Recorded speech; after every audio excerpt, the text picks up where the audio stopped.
it's COVID time. Why would you want to bring the shoes in the house?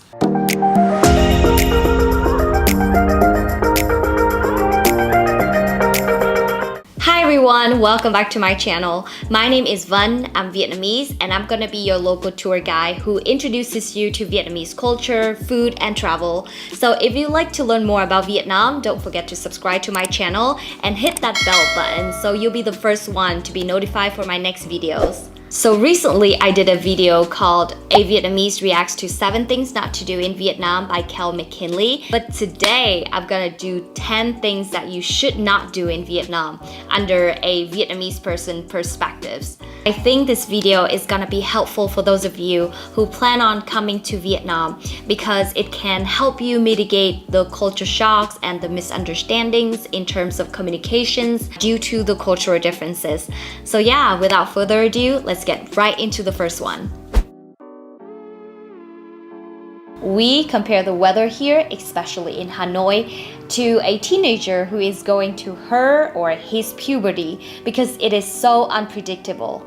One day it can go up to 40 degrees and then the next day it can be rainy and cold. Also, just because we have a tropical climate doesn't mean we don't have snow in Vietnam. It can snow in the northern mountainous regions of the country.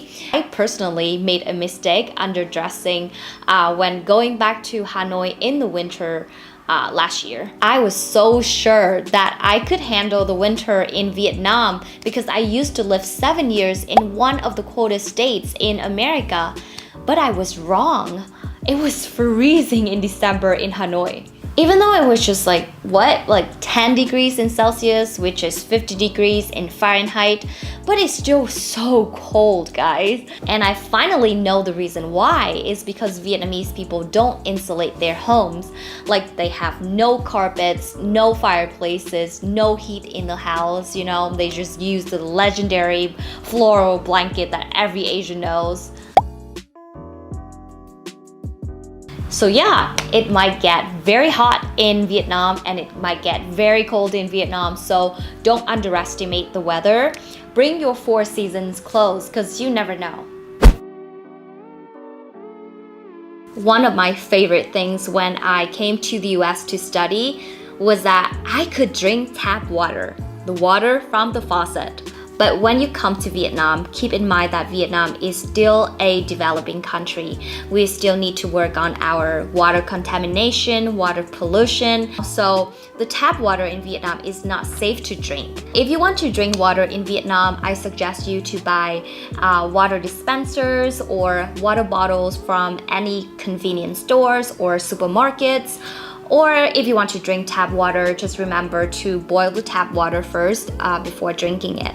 Even though you can't drink tap water in Vietnam, it's totally safe for you to take a shower, brush your teeth, or like wash your fruits and everything with tap water. If you accidentally drink tap water while taking a shower, you won't die.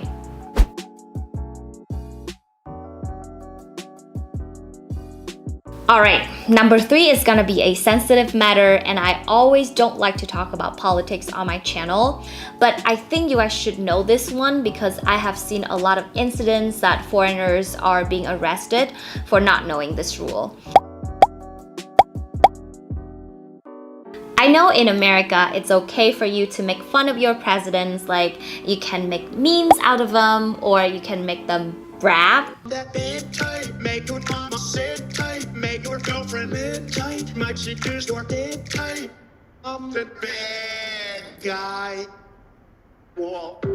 But in Vietnam, making fun of the presidents or the Vietnamese national heroes is highly prohibited. So yeah, making fun of the government or taking pictures of any military installations and equipment is considered a breach of national security and you could end up in jail. So you need to know this Vietnamese culture to understand why Vietnam takes it so seriously. For most of the time in the past, Vietnamese people had fought many foreign troops to protect our freedom, and that's why Vietnamese people are very proud of the national heroes like Ho Chi Minh or Vo Nguyen Giáp. That's the reason why when you make fun of them in public, it's gonna get very offensive. So please be careful with any political topics in public. Maybe keep those conversations in your room because I don't want you to spend your vacations in jail. Alright, so let's say that you are in Vietnam and a Vietnamese person invites you to his or her house to have a dinner because that's how friendly Vietnamese people are, right? One of the unspoken rules in many Asian countries, especially in Vietnam, is that you should take off your shoes before entering their house. When you enter someone's house, taking off your shoes shows that you care enough about them and the cleanliness of their home to go extra mile and remove your shoes. In fact, Vietnamese people are more family-oriented and we tend to have less personal space than Westerners. So there will be a lot of family gatherings and many activities happen on the floor, like having hot pot on the floor, playing cards, or chit-chatting on the floor. So yeah, we don't want you to bring germs from the outside to our floor where we're gonna sit on it or like sleep on it, you know? And it's COVID time. Why would you want to bring the shoes in the house? Alright, so you get into the house without your shoes on. Congratulations, you did a great job. And now the host invite you to sit down and ready to have a dinner. You should not play with your chopsticks. I did a whole video about Vietnamese dining etiquette and I'm gonna leave the link up here so you guys can check it out. But for the sake of this video, I'm just gonna quickly explain why you shouldn't play with your chopsticks. You shouldn't knock your chopsticks to the bowl because it's like inviting ghosts or wandering spirits from the outside to the house and they might bring bad luck to the family. Also, you shouldn't stick your chopsticks straight into the rice because it reminds Vietnamese people of funerals. People usually stick burning incense into rice to honor the dead people. These customs are heavily applied in the northern part of Vietnam. So if you're from the central region or the southern part of Vietnam, don't hesitate to comment down below to let me know if you guys apply these customs too. Vietnamese traffic can be tricky or chaotic for you if this is your first time visiting Vietnam. But no worry, let me show you how to cross the road properly. Alright guys, so today I'm going to teach you guys how to cross the road in Vietnam. Step number 1, put out your hand like this if you are too scared. So you can give the people signal that you're about to cross the road. Step 2, go with a steady speed and try not to stop suddenly. Step 3, pray. Yep, just pray that you can survive.